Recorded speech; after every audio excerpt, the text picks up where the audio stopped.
A CNN panel absolutely lost it when Republican Representative Nancy Mace struggled to correctly pronounce Vice President Kamala Harris's name. Let's watch.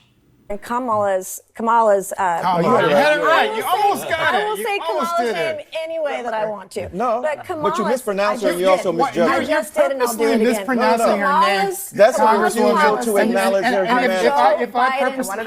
If I purposely mispronounced your name, that would not be appropriate. Policies. The interview went totally downhill from there. Take a look.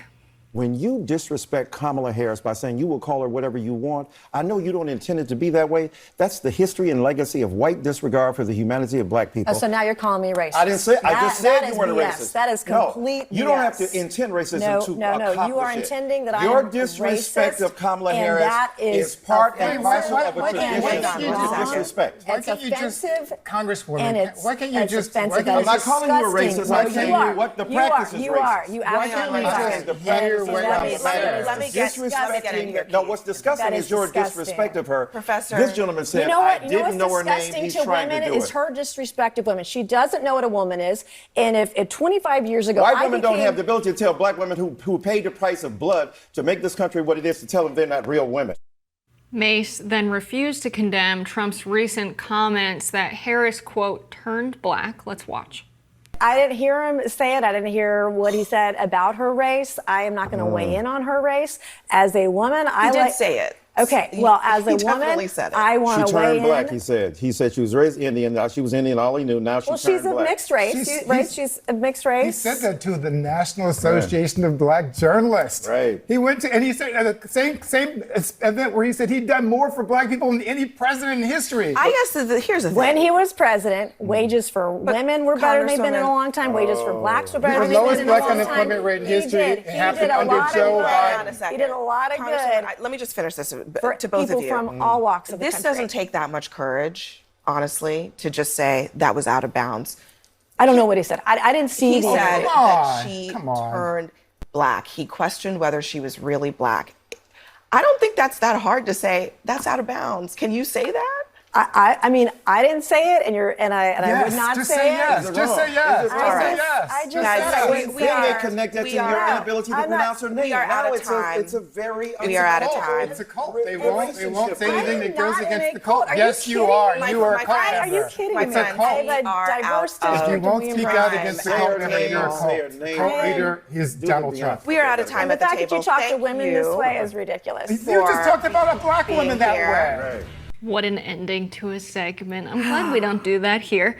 I will say Nancy Mace seems to be very firmly on Team Trump. I don't know that much about her. Is that the case? It's interesting. She actually has been a pretty independent Republican. I mean, I guess she's pro-Trump, but she's also criticized him on something. She's more pro-choice than most of the Republican caucus. So she just kind of does her own thing. She's not like buddy-buddy with anybody in Congress, it seems, or on Capitol Hill.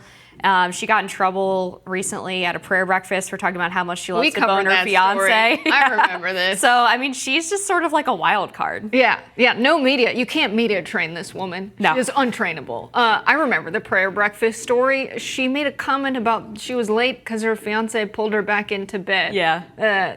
Not what you wanted, not talk over breakfast at a prayer breakfast, nevertheless. This exchange is interesting because I guess she just didn't want to take their word for it, that that's what was said. It's always weird to me when people are scared to just share their opinion, right? With the information she's been given, she could share her opinion, whether or not she thinks that's an okay thing to say. She strikes me as someone who did not grow up around a lot of non-white people, and she seemed to be uncomfortable in that situation. She seemed to not know how to have that conversation, and I think that's why she didn't want to say anything one way or the other. She's probably been told many times that what she said in media appearances need to be adjusted because of her tendency to go a little bit rogue. So I think that's what was going on there. That's what I see. She was uncomfortable with the entire nature of the conversation, and maybe isn't that aware of what is racist and what is not racist, because she has the vibe to me of a person who's only ever been around white people, to be honest. Apparently she's from Fayetteville, North Carolina. I don't know how much you know about Fayetteville. Yes, it's one of those towns that's still very segregated, unfortunately. Okay, yeah, because it does say that it's or plurality Of course not African legally, American. but yeah, you see a lot of towns like that. Yeah. Okay. Well, I definitely would refrain from saying anything about who she may or may not have grown up around without knowing more. I don't know that she looked uncomfortable. I think she was just being kind of obstinate because she had this entire CNN panel basically ganging up on her. Michael Eric Dyson, Georgetown professor, unfortunately, I know him well. I thought that his comment about how her failing to pronounce Kamala's name correctly was due to some like inherent bias or subconscious bias was pretty ridiculous. I mean, people struggled to say Pete Buttigieg's name, and of course nobody was insinuating that that was about race because he's a white guy. I mean, it's just a name that people haven't heard before, and I've heard so many boomers in particular that I've been around say it the wrong way without any malice intended, but just because they don't know how to say it. And I don't think we need to start injecting race into that. I think, yeah, I've pronounced things wrong before. It's not malicious, but yeah, my take on the vibes is that I think when you have enough friends that have naming conventions that are not standard English Western naming conventions, and they teach people over and over again how to say their name, to just say, I don't care to even learn that, I'll call her whatever I want. If you've been friends with people with African names, you know that they've had to have this conversation a lot, and that actually it's hurtful and annoying for people to not want to learn how to properly pronounce it. And there's different regional accents. Like Rihanna will say, you know, sometimes it's Rihanna, sometimes it's Rihanna, it depends where you're from. I think if it matters to someone, and it does matter to Kamala Harris, because she put out a lot of statements that it's like a comma, like the punctuation, and then la. So it matters to her. And I think that it's just a lack of care to call someone what they want to be called that feels weirdly mean and antisocial to me in a way that seems like she hasn't been friends with anyone who struggled with this before. I guess I agree with the idea that she's clearly making the point that she doesn't care what Kamala wants to be called, that she will say whatever she wants, but I struggle to see how this is connected to Kamala's race. It seems like more of just a casual disrespect for someone whose policies she doesn't like and who she doesn't want to be president. And I just don't want to speculate about who Nancy Mace's friends are and how that might have driven her decision to mispronounce Kamala's name. I'd rather believe that it's ignorance than it's something willfully evil from Nancy Mace. And Is that's it why evil, though? I mean, not evil, but mean, maybe, yeah. Yeah, I'd rather give her the benefit of the doubt that maybe it's a lesson she hasn't learned in her life before than it's something she's doing on purpose to be hurtful because of her race. I think that people can say things that are insensitive to race without explicitly because they hate people of a certain race. And I think that in a society where we deal with people with all sorts of different cultural backgrounds, you sort of learn that someone's background is relevant, and that you should interact with people in a way that is respectful. And I would rather assume that she didn't know she was being disrespectful than she was being mean on purpose. I guess so. I fail to see the race connection. I mean, I still hear people say boot edge as sort of making fun of the phonetic pronunciation of Pete Buttigieg's name, and I see the exact same thing here with Kamala Harris. This is like a political sparring, political opponent thing more than it is a race thing from my perspective.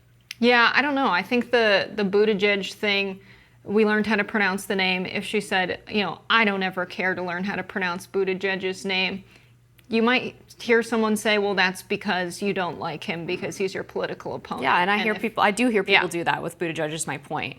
Yeah, I just think that because I've experienced so many interactions with people intentionally not learning people's names in a way that they wouldn't do that to a white person or didn't do that to white people whose names have different pronunciations sometimes and are creative names that you might have not seen before. It's just that willful neglect of like, oh, well, I don't care how to pronounce her name. That, I don't know. That's all I've seen. And I think the racial component comes in because we are more willing to learn French names and European names like Buttigieg, than names like Kamala or Madupe. And there was a whole Key and Peele skit about the pronunciation of names that was super famous, where a black substitute teacher intentionally mispronounces all of the white names, to point out that this is what school is like for a lot of African Americans or Africans who migrate to the United States who have teachers mispronouncing their names and never correcting them. I've seen teachers do that. I went to a public school that was majority minority, mostly Hispanic and mostly black, if you look at the racial chart breakdown of the public school, and I've seen teachers do it all the time. So when I see that happen, yeah, it might not be intentionally malicious, but it does feel like I don't need to learn about this other race's culture. I don't need to learn how to pronounce these black names. That's the vibe it has to me. Is it that, or is it just unfamiliarity? And as you get older, especially, and a lot of teachers are older, it gets harder to learn new languages, new sounds, new pronunciations. That's why a lot of countries start teaching kids foreign languages when they're really young, because their brains are more malleable to adopting multiple languages at that point. As you get older, it is more difficult for you to learn these new pronunciations. And if you're a teacher who has, let's say, hundreds of students going through your class every day, I don't think it's unreasonable that it might take them a little bit longer to get someone's name right. And again, I think assigning this idea that they don't care is sort of almost disrespectful to them by insinuating a motivation that they might not have.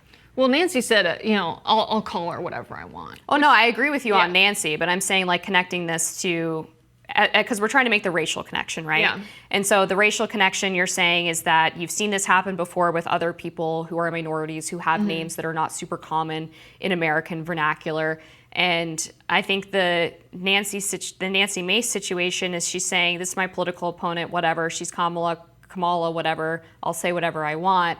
Versus a teacher who encounters a student whose name they're not familiar with, and they have a lot of students come through, and maybe they're doing their best, but they're working really hard and they just can't get it right. Like, I think those are two separate situations. And for the through line to be that it's about race doesn't track for me. Yeah, I think for me, it's that because I grew up alongside a lot of children of different cultural backgrounds, racial backgrounds, it does come natural when you're a kid and you're malleable. I do see what you're saying. There are definitely old white guys who I think grew up where they lived in a homogenous neighborhood. There wasn't a lot of cross-cultural or cross-racial interactions that they had growing up. And so it is this unwillingness to learn that I think is a bit racist. And there's this belief that racism only happens when you believe someone of a different race from you deserves unequal rights. And no, I believe, black people deserve full rights, and that somehow you're not a racist person because you believe that, not realizing that this unwillingness to learn someone else's name because they're from a different culture and intentionally calling them, the very English phonetic spelling of their name, what that would suggest when they correct you, and to continue to call them the way you know to call them. It's almost, the unwillingness to recognize that cultural difference, and the feeling that they shouldn't have to feels like white supremacy. Oh, okay. I think we're gonna have to agree to disagree on this one. We will. More rising after this.